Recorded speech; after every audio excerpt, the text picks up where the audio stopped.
নমস্কাৰ বন্ধুসকল, মোৰ অন্য এটা নতুন ভিডিঅ'লৈ আপোনালোক সকলোকে স্বাগতম জনাইছোঁ।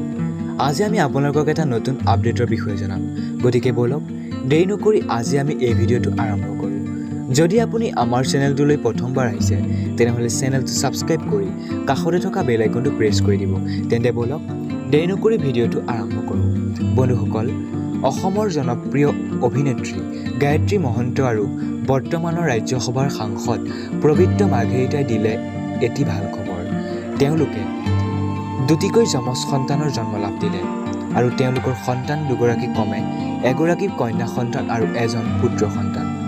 আৰু তেওঁলোকে পুত্ৰ সন্তানগৰাকীৰ নাম ৰাখিছে সূৰ্যবীৰ আৰু কন্যা সন্তানগৰাকীৰ নাম ৰাখিছে সূৰ্যস্নাতা। তেওঁলোকৰ পূৰ্বতে এজন পুত্ৰ সন্তান আছিল। বন্ধুসকল, তেওঁলোকৰ এই শুভক্ষণত আমি তেওঁলোকলৈ আমাৰ চেনেলৰ ফালৰ পৰা বহু অভিনন্দন আৰু শুভেচ্ছা জ্ঞাপন কৰিছোঁ। বন্ধুসকল, গায়ত্ৰী মহন্তৰ অভিনয় ভালপোৱাসকলে এটা ভিডিঅ'টো লাইক কৰি দিব। বন্ধুসকল, আজিৰ ভিডিঅ'টো ইমানেই আছিল। যদি ভিডিঅ'টো চাই ভাল লাগিল এটা কমেণ্ট কৰিব, লগতে এনেকুৱা ধৰণৰ নতুন আপডেটসমূহ পাই থাকিবলৈ আমাৰ চেনেলটো ছাবস্ক্ৰাইব কৰিবলৈ নাপাহৰিব। ধন্যবাদ।